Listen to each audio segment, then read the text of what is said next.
प्रिय विद्यार्थियों, एक बार फिर आप सभी का आपके प्रिय चैनल मैथाइंस हब में स्वागत है। आज से हम एक नया अध्याय शुरू करने जा रहे हैं, निर्देशांक ज्यामिति। निर्देशांक ज्यामिति के अंतर्गत हम कार्तीय निर्देशांक तल में विभिन्न निर्देशांकों को अंकित करते हैं और उसके आधार पर विभिन्न आकृतियों का पता लगाते हैं।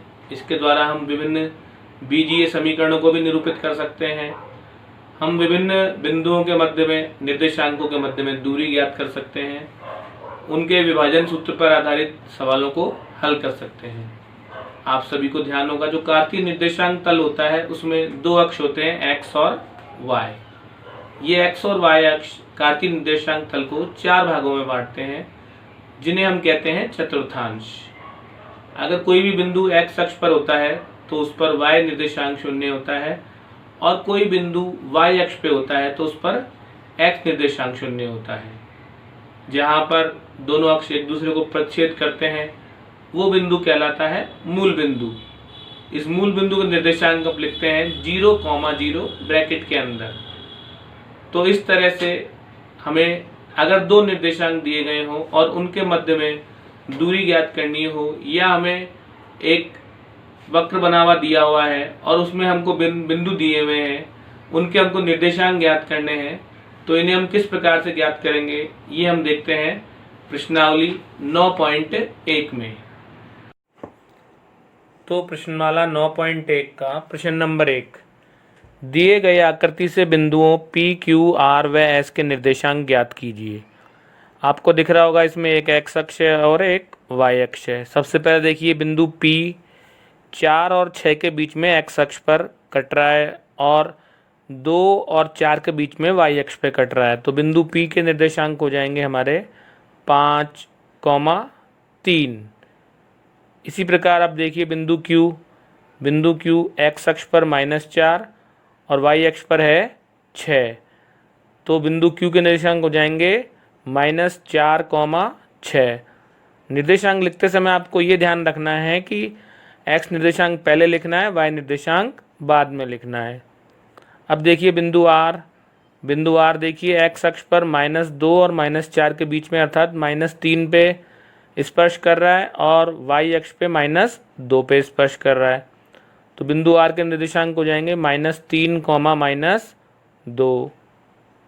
और अंतिम हमारा बिंदु है S में आप देखिए, S बिंदु x अक्ष पे 0 और 2 के बीच में, अर्थात 1 पर, और y अक्ष पे -4 और -6 के बीच में स्पर्श कर रहा है, अर्थात -5 पर। तो S बिंदु के निर्देशांक हो जाएंगे 1, -5। तो इस तरह से हमने देखा कि यहाँ पर हम देख रहे हैं चित्र में कि P, Q, R, S के निर्देशांक हम बहुत आसानी से ज्ञात कर सकते हैं अगर हमको चित्र दिया हुआ है। तो जो पहला चतुर्थांश है वो बिंदु P का है, दूसरा चतुर्थांश बिंदु Q का है, तीसरा चतुर्थांश बिंदु R का है, और S चौथे चतुर्थांश में स्थित है। तो आलेखित करने वाले सवालों को अंकित करने के बाद अब हम देखते हैं प्रश्न नंबर 6, निम्न बिंदुओं के मध्य दूरी ज्ञात कीजिए। इसमें देखिए हमको दो निर्देशांक दिए हुए हैं या दो बिंदु दिए हुए हैं। जो पहला बिंदु है उसको हमको लिखना है निर्देशांकों को x1 और y1, और जो दूसरा है उसको लिखना है x2 और y2। तो इस तरह से और के इधर वाला x1 y1 कहलाएगा और के दाईं तरफ वाला x2 y2 कहलाएगा। अब हमको मध्य दूरी ज्ञात करनी है, तो मध्य दूरी के लिए हमारे पास एक सूत्र है। इसमें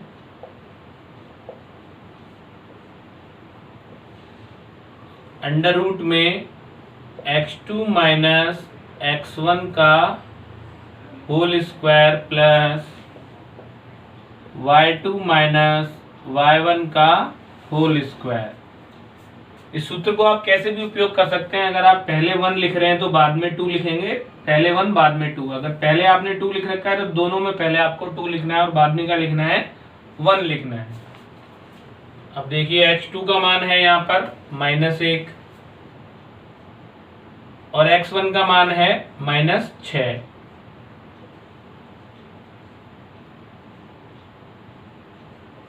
y2 का मान है -5 और y1 का मान है 7। तो मान रखते समय ध्यान रखना है कि अगर बाद वाला कोई भी मान अगर माइनस में आ जाता है तो उसको हमको कोष्ठक में लिखना है, क्योंकि एक माइनस पहले से ही होगा। दो चिन्ह जब एक साथ आते हैं तो उनमें हमको कोष्ठक से अंतर बताना पड़ता है।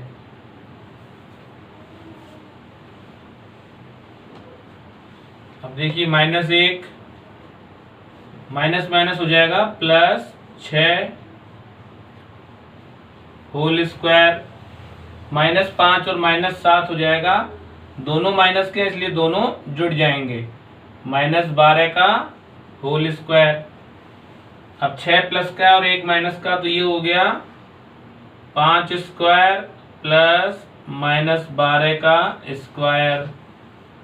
अब 5 का स्क्वायर हम सब जानते हैं 25 होता है, और -12 का स्क्वायर करेंगे या 12 का स्क्वायर करेंगे एक ही उत्तर आने वाला है, क्योंकि माइनस वाली संख्या पे अगर स्क्वायर हो तो उसका मान भी हमेशा किस में आता है, प्लस में आता है। तो -12 का स्क्वायर हो जाएगा 144। तो इस तरह से हमने स्क्वायर कर लिए और अब इनको जोड़ लेंगे, 144 और 25 हो जाएगा 169। 169 होता है, किसका वर्ग होता है 169? 13 का। तो इस तरह से ये दूरी आ गई √169 बराबर 13।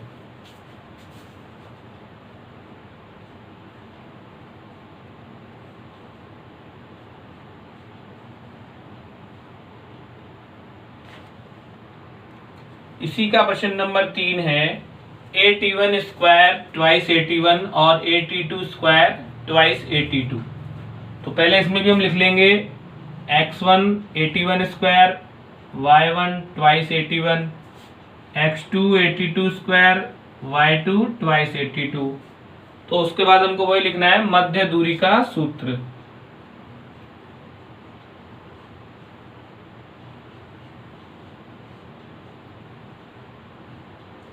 x2 माइनस x1 का whole square plus y2 minus y1 का होल स्क्वायर, और ऊपर आ जाएगा वर्ग मूल का निशान।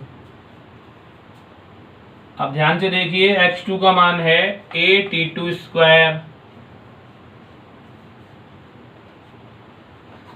और x1 का मान है a_t1 स्क्वायर, और फिर होल स्क्वायर प्लस y2 का मान है ट्वाइस a_t2, y1 का मान है 2a_t1। होल स्क्वायर भी आएगा और वर्गमूल का निशान भी आएगा। तो अब देखिए यहाँ पर आपको पहले ब्रैकेट में क्या है a_t2 square minus a_t1 square. यहाँ पर आपको दिख रहा होगा a इसमें भी है और a इसमें भी है।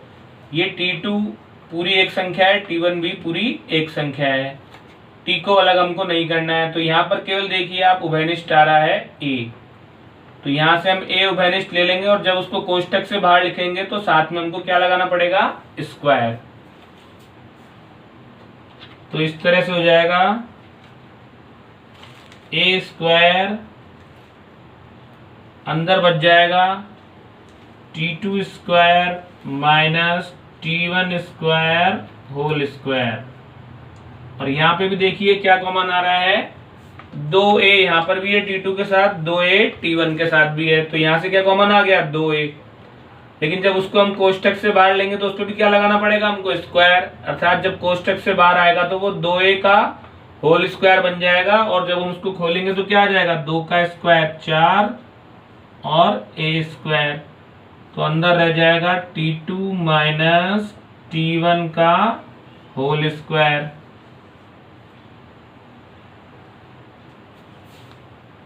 अब देखिए वापस यहां से है a स्क्वायर और t2 square minus t1 square का होल स्क्वायर। अब देखिए यहाँ पर एक सर्वसमीकरण लग रही है, आपको ध्यान होगा a square minus b square बराबर होता है a plus B a minus B के। तो a की जगह तो है t2 और b की जगह क्या है t1। तो एक बार t2 प्लस t1 का होल स्क्वायर और एक बार t2 माइनस t1 का होल स्क्वायर, क्योंकि इन पे सर्वसमीकरण लगाने के बाद में भी क्या है होल स्क्वायर है। तो लिख देंगे यहाँ पर आप T2 plus T1 whole square T2 minus T1 whole square. तो ये तो देखिए ए स्क्वायर ऐसे कैसे, इसमें हमने सरसमीका लगाई, एक बार प्लस वाली और एक बार माइनस वाली, और साथ में क्या लगा दिया, दोनों पे होल स्क्वायर।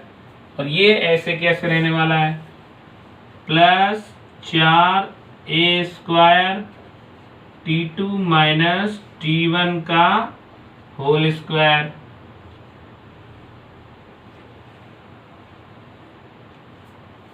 अब यहाँ पर देखिए ये पूरी संख्या 1 है और ये पूरी संख्या 1 है। अब आपको दिख रहा होगा यहाँ पर कुछ कॉमन आ रहा है, ए स्क्वायर यहाँ पर भी है और T2 माइनस T1 का होल स्क्वायर यहाँ पर भी, T2 माइनस T1 का होल स्क्वायर यहाँ पर भी है।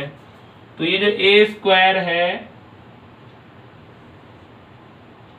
ये और T2 माइनस T1 का होल स्क्वायर, ये आ गया कॉमन हमारे पास। देखिए ये,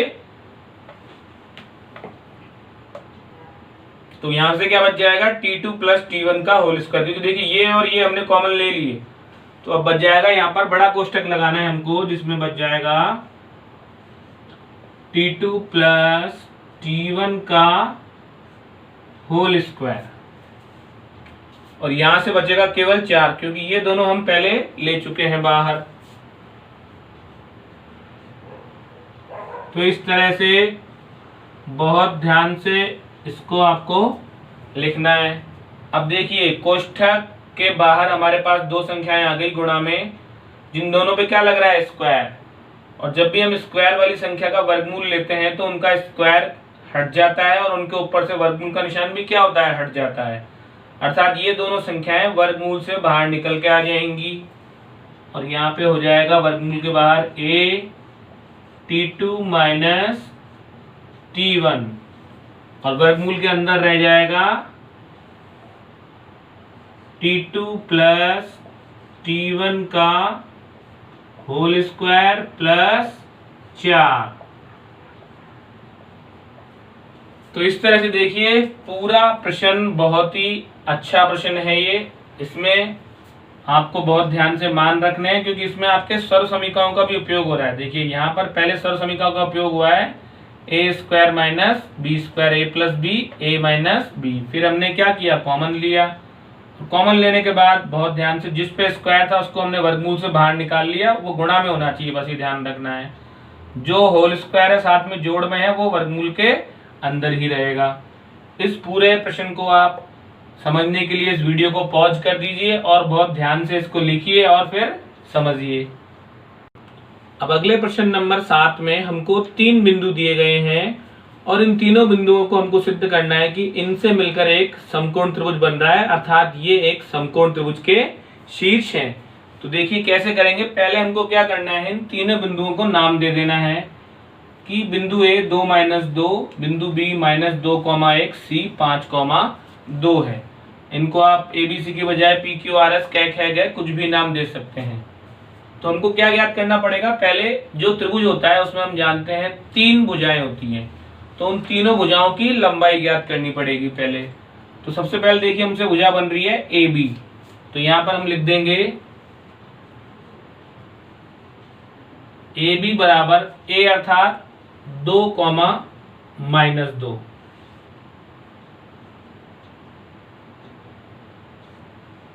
और बी है माइनस 2,1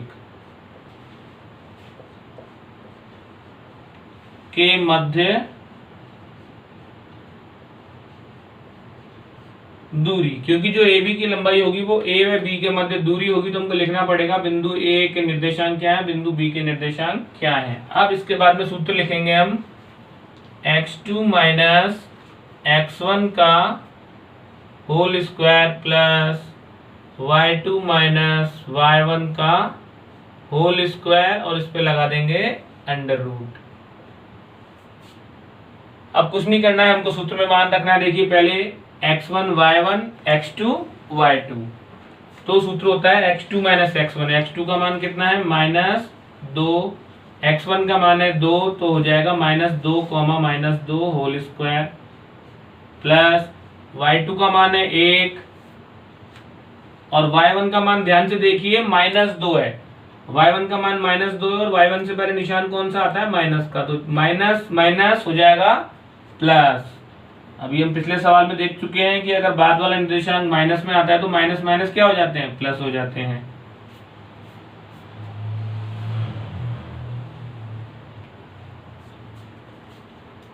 तो अब देखिए -2 हो गए -4 और 1 और 2 हो गए 3 स्क्वायर। तो -4 का जब हम स्क्वायर करेंगे तो हमें प्राप्त हो जाएगा 16 और 3 का स्क्वायर हो जाएगा 9। तो 16 और 9 को जब हम हल करेंगे तो हमें प्राप्त हो जाएगा √25। अब आप चाहें तो इसको 5 भी करके लिख सकते हैं और या इसको ऐसे के ऐसे रह के भी छोड़ सकते हैं, क्योंकि हमको इस सवाल में सिद्ध करना है समकोण त्रिभुज के शीर्ष। तो समकोण त्रिभुज में हमको क्या चाहिए होता है? भुजाओं का वर्ग चाहिए होता है। इसलिए अभी हम इसका अंडर रूट नहीं निकालेंगे, क्योंकि बाद में हम इसका वर्ग करेंगे तो उसका अंडर रूट क्या होगा? हट जाएगा। तो ये हमारे मान आ गया पहली भुजा AB का। तो इसलिए AB बराबर √25।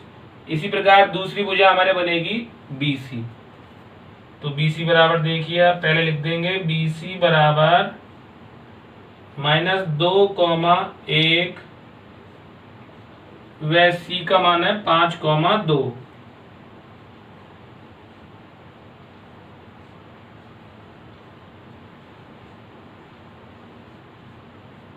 के मध्य दूरी। अब सूत्र हमने एक बार लिख दिया, इसलिए दोबारा लिखने की जरूरत नहीं है। बस ध्यान रखो x1 y1 x2 y2। तो x2 5 है और x1 -2। तो 5 -2 करेंगे तो क्या हो जाएगा? वो प्लस का 2 हो जाएगा। बस ये चीज आपको ध्यान रखनी है। y2 है 2, y1 है 1, तो 2 - 1 का होल स्क्वायर। तो इस तरह से अब देखिए यहाँ पर 5 + 2 का स्क्वायर हो जाएगा 7 का स्क्वायर और 2 - 1 हो जाएगा 1 का स्क्वायर।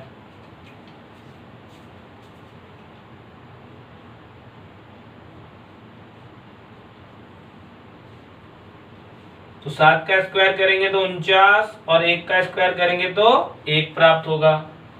अब 49 और 1 का जोड़ कर लेंगे तो कितना आ जाएगा? √50।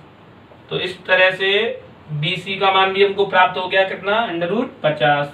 AB BC। अब रह गई हमारी तीसरी भुजा CA।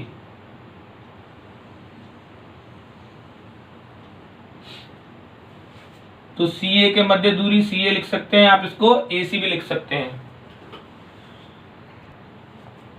A निर्देशांक है 2, -2 और C निर्देशांक है 5, 2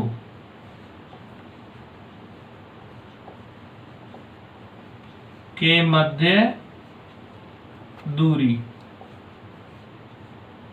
सूत्र आपको ध्यान है ही, x2 - x1 का whole square plus y2 - y1 का होल स्क्वायर और उस पर लगा देंगे अंडर रूट। तो ये ध्यान रखना है आपको। सूत्र मध्य दूरी निर्देशांक ज्यामिति में कभी भी मध्य दूरी पूछ ले तो आपको यही सूत्र का उपयोग करना है। अब x1 y1 x2 y2, तो 5 - 2 का होल स्क्वायर।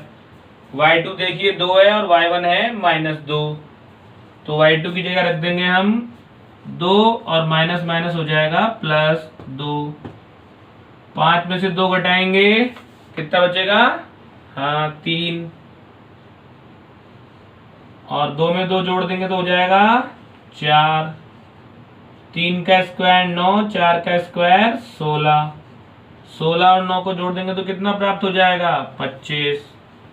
तो इस तरह से देखिए हमको यहाँ पर AC का मान भी प्राप्त हो गया 25। तो तीनों भुजाएं हमको यहाँ पे ज्ञात हो चुकी है, AB BC और AC। अब हम क्या करेंगे? तीनों भुजाओं का स्क्वायर करके देखेंगे और उनमें से 2 भुजाओं के स्क्वायर के अर्थात वर्ग का योग करेंगे, क्योंकि हमको क्या सिद्ध करना है? ध्यान है ना आपको, इस प्रश्न में सिद्ध करना है कि ये तीनों बिंदु क्या है? एक समकोण त्रिभुज के शीर्ष हैं। तो देखते हैं अब कौन कौन सी दो भुजाओं का योग तीसरी भुजा के वर्ग के बराबर है। उपरोक्त से देखिए ए बी का मान है √25 और BC का मान AC का मान है √25। तो AB का भी स्क्वायर करेंगे √25 का स्क्वायर, AC का भी स्क्वायर करेंगे तो √25 का स्क्वायर। तो किसी भी अंडर रूट वाली संख्या का स्क्वायर करते हैं तो उसका अंडर रूट और स्क्वायर क्या होता है, दोनों हट जाते हैं, तो बच जाएगा 25 + 25 बराबर 50। तो इस तरह से AB² + AC² बराबर कितना आ गया 50। और जो हमारी एक भुजा बच रही है BC, ध्यान से देखिए उसका मान कितना है √50। तो यहाँ पे देखते हैं और BC² बराबर अर्थात √50 का स्क्वायर, तो वो भी कितना आ गया 50 आ गया। तो इस प्रकार से हमने क्या सिद्ध कर दिया कि इस त्रिभुज में दो भुजाओं के वर्गों का योग तीसरी भुजा के वर्ग के बराबर प्राप्त हुआ।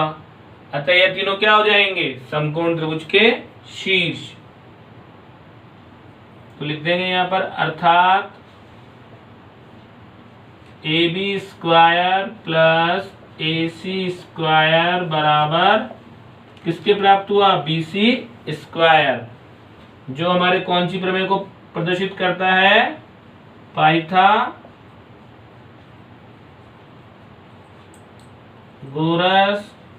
प्रमेय। तो ये प्रमेय सिद्ध होते हम लिख सकते हैं कि अतः ये एक समकोण त्रिभुज के शीर्ष हैं।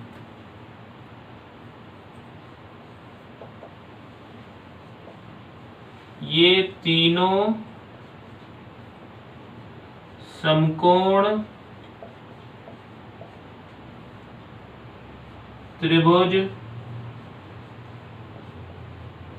के शीर्ष हैं, जिसमें कोण A बराबर होगा 90 डिग्री। क्योंकि आपको ध्यान होगा समकोण त्रिभुज में जो पाइथागोरस प्रमेय लगती है वो क्या बोलती है कि कर्ण पर बनी भुजा का वर्ग का स्क्वायर अन्य दोनों भुजाओं के वर्ग के स्क्वायर के योग के बराबर होता है। तो जो कर्ण होता है BC, उसके सामने वाला कोण होगा A, क्योंकि A के सामने वाली भुजा होती है BC, तो BC के सामने वाला कोण हो गया A, तो अतः कोण A ही क्या होगा, समकोण होगा। तो इस प्रकार पूरा सिद्ध हो गया है कि ये तीनों शीर्ष एक समकोण त्रिभुज के शीर्ष हैं। इसी प्रकार आपको दे सकता है कि वो तीनों शीर्ष समद्विबाहु त्रिभुज या समबाहु त्रिभुज के शीर्ष हैं, तो भी हमको ऐसे ही तीनों भुजाओं के मध्य की क्या निकालनी पड़ेगी, दूरी ज्ञात करनी पड़ेगी और उस त्रिभुज की विशेषता के अनुसार उसको हमको लिखना पड़ेगा। अब ये त्रिभुज देखिए समद्विबाहु त्रिभुज भी बन रहा है, क्योंकि इसमें दो भुजाओं की लंबाई क्या है, बराबर है। इसलिए इस त्रिभुज को हम क्या कह सकते हैं कि यह त्रिभुज समद्विबाहु त्रिभुज भी है और समकोण त्रिभुज भी है, दो प्रतिबंधों को पूरा कर रहा है। तो इस प्रकार आज के सेशन में हमने निर्देशांक ज्यामिति के अंतर्गत दिए गए बिंदुओं के मध्य दूरी ज्ञात करने का सूत्र का अध्ययन प्रारंभ किया है। आगे के सेशन में हम इसी प्रश्नावली को आगे बढ़ाएंगे। तब तक आप इन सवालों का बहुत ध्यान से अभ्यास कीजिए। धन्यवाद।